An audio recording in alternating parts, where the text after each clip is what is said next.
Hey guys, FirstinWeather here, and today I'm going to have a unique video for you guys, and the topic of this is the Richmond Urban Heat Island Effect. And this is information done by Dr. Hoffman. He has a PhD and he's a climate and earth scientist, and he works in the Science Museum of Virginia, and he's really just done a lot of great work. And luckily, very kind of him. He was very kind to give me permission to show his research to you guys. And I'm very grateful for that. And let me tell you, this is a very interesting presentation. Lots of information, and very intriguing. And if you want to follow him on Twitter, it's at JER_science. And let's get right to the video. So, before we go into the urban heat island effect, let's go to some graphics real quick. So this graphic shows the estimated percent of adults who think global warming is happening. And this was in 2016. And one interesting thing you would find right here is that closer to the cities, you have higher percentages of people that think global warming is happening. For example, in DC, you have about 80%, Richmond about 60-70%, Charlottesville 60-70%. When you go to some of those rural areas, it really starts to decrease quite rapidly. For example, in this one county, it's around 50%, and that's quite an interesting trend. We don't know the exact reasons why, but it seems or it appears that people closer to the cities have a higher rate of believing that global warming is happening, while closer to rural areas, isolated areas, areas that have lower amounts of population density tend to have less people that believe that global warming is happening. And in Richmond, that in the city of Richmond, it is right around about 75%.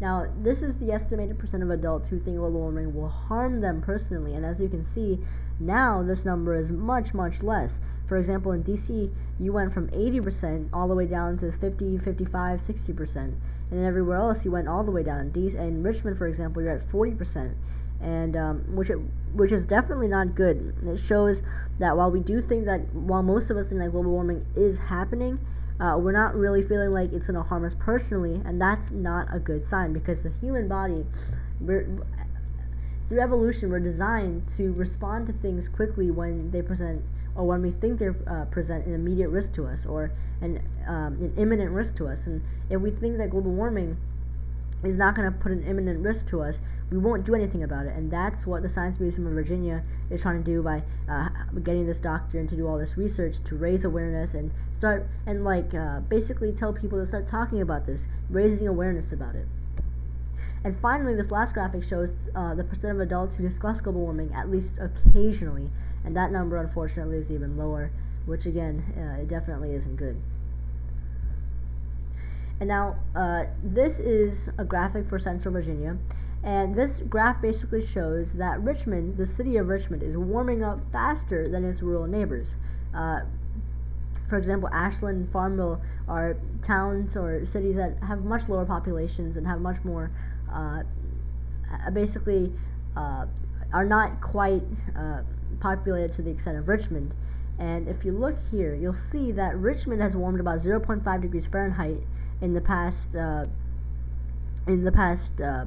60 years or so, around that, since 1956 to be exact, while Ashland has warmed 0.3 degrees Fahrenheit and Farmville 0.2 degrees Fahrenheit. So that's also really interesting to see.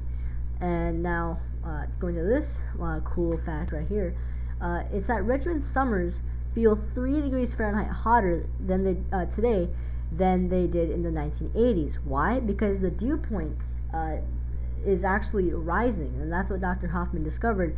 And as the dew point increases, the heat index increases. So in 1980, a 96 Fahrenheit day might feel like 98. Now it feels more like 101 degrees because of that dew point rising.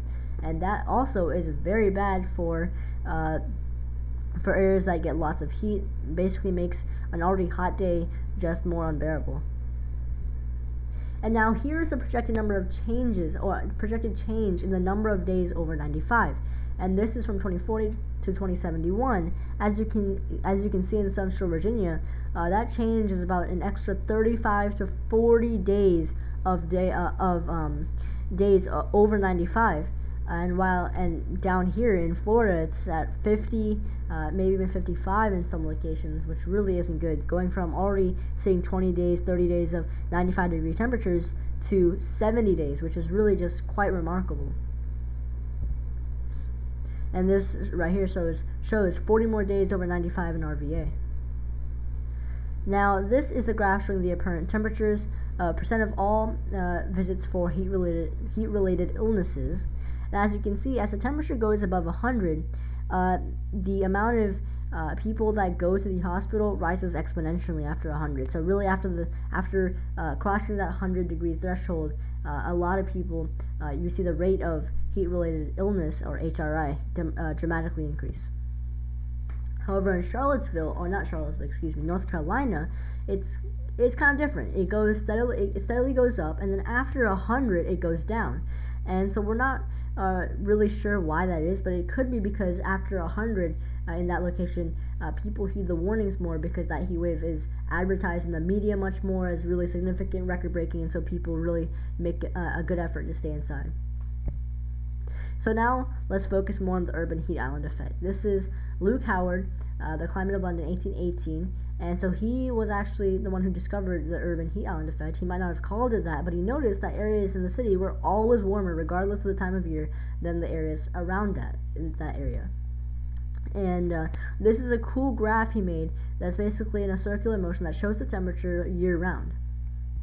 And so this black line, the solid line, is the city, while the rural area is, while the dashed line is the rural area. And as you can see, this black line is always on top of this dashed line, which shows that the city is always warmer than the rural areas, or areas outside of town. So now I have a very busy parking lot area, lots of shops, lots of cars, lots of asphalt. Then you have a little bit of grass and a couple trees. And so now we're going to analyze the thermal heat, or the heat in these different areas, by using a thermal heat image. And if I go to the next slide, you'll see this. The purples represent cooler areas, while the oranges and yellows represent warmer areas. And as you can see, the grass is significantly cooler than the asphalt. And see these little circles of purple right here? Those are cooler areas. When I go back, you'll see that those areas are areas where the grass is more green than the surrounding grass, and so that area you see cooler temperatures due to transpiration, while the dry grass around it is much warmer. But if you look at under this tree, it's like a dark blue. That's the coolest spot in this entire area, because that tree is really providing good shade. The reason things heat up is because the sun heats up the ground, and so when that sun is being blocked by those leaves, the area under this ground is very cool. And now when you look at the parking lot, you'll see that everything is very yellow, very warm, hot conditions being radiated from the ground in that area, which is quite interesting. Now this image shows the urban heat island effect across the United States from space. And as you can see, the most urban heat islands are east of the Mississippi River, which is quite interesting. And then you have this big area of urban heat island effects right along the eastern coast in this kind of arc shape. And then you have another area of high populations along the western coast, but then in the interior portion of the country, it's relatively isolated, which is quite interesting to see. And now this is Dr. Hoffman's team, a group of volunteers that went around the city in Richmond to analyze their urban heat island effect to a much closer scale than some of the images that you saw before. And basically what they did was they basically put these temperature pods on cars and drove around the city measuring the temperatures in various spots. And Dr. Hoffman himself, big biking guy, he used a bike with a temperature pod on the back. So now this is what Dr. Hoffman's bike trail looked like. And it goes from 38.6 Celsius to 30.2 Celsius, and I believe that's about a 16-degree Fahrenheit change. And as you can see, in these shaded areas right here, you had much cooler than normal. You had much cooler temperatures than this area where you have basically a straight stretch of black road with no trees, flat land, and temperatures are basically much warmer. One thing you might see that's interesting is that in the downtown area where you actually have the most concrete, temperatures are actually cooler, and that's because those buildings are providing shade from the sun. Now this is that basically colorized, and as you can see, the maximum temperature right here was 101.8, while this area was as low as 86.8, which is a remarkable difference. And you can see that in the areas with more trees, you have cooler temperatures, a lot more comfortable conditions. In this area with no trees, basically all concrete, black asphalt roads, temperatures are much hotter.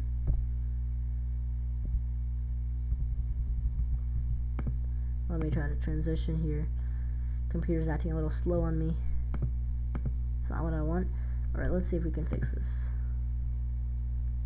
Oh, I think I know. It's a link. Alright, let me... Oh, there we go. Alright. So, now this is a map of all the various districts in the city.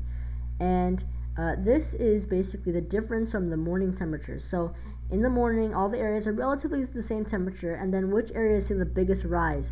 Alright, and so these dark red areas see about a 9 to 9.83 rise difference, or higher rise than these areas in the white. So as you can see, these areas rise much more in temperature than some of these light red areas, and that shows that some areas of the city where you have a lot more concrete, temperatures rise much more in the afternoon than in surrounding areas. And now this map is basically the opposite, where you have the tree canopy. As you can see, where the temperature rises to the lowest, you have the most trees in that area, while where the temperature rises to the highest, you have the least amount of trees. If you basically go back and forth, you'll see it's basically the complete opposite, which just shows how strong this data is. So, rise in temperature, tree canopy. Rise in temperature, tree canopy. Basically the exact opposite.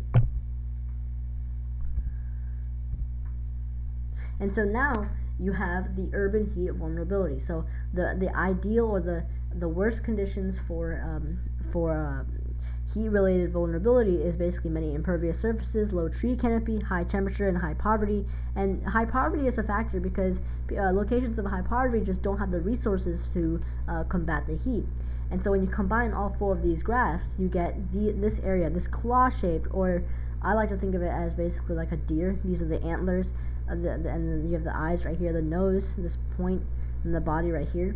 You have this claw-shaped area of heat vulnerability. So the dark red is the highest vulnerability. The light red or almost whitish color is the lowest vulnerability.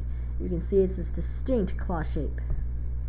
And now, beside that, you have the Richmond ambulance response time for heat-related illnesses, and as you can see, it's basically the exact same shape, a claw shape. So that really just shows the correlation, and when you put the two graphics over each other, you'll see it's essentially the exact same. You have the ambulance is responding in the area that is having the highest vulnerability, so that basically proves Dr. Hoffman's research quite effectively right there. And now this is another graphic showing the urban heat island effect, the afternoon temperature from 3 to 4 on July 13, 2017. In these light areas, it's less than 94 degrees. In these dark red areas, it's greater than 97 degrees. In some areas in the triple digits. So really quite interesting there. And now you have the urban heat islands based off Richmond zip codes, and again you have that claw shape, the zip codes with the highest vulnerability. And again, heat-related illnesses per 10,000 people in the zip codes. And as you can see, from the urban heat island to the heat-related illnesses, that claw does not change. It is the exact same, and I find that very interesting. So now what can you do to educate people about the urban heat island effect and raise awareness about this? Well, one program that Dr. Hoffman is taking part in is Throwing Shade in RVA, and that is a very helpful organization that is educating children about the different effects of cities and what they can do with the climate.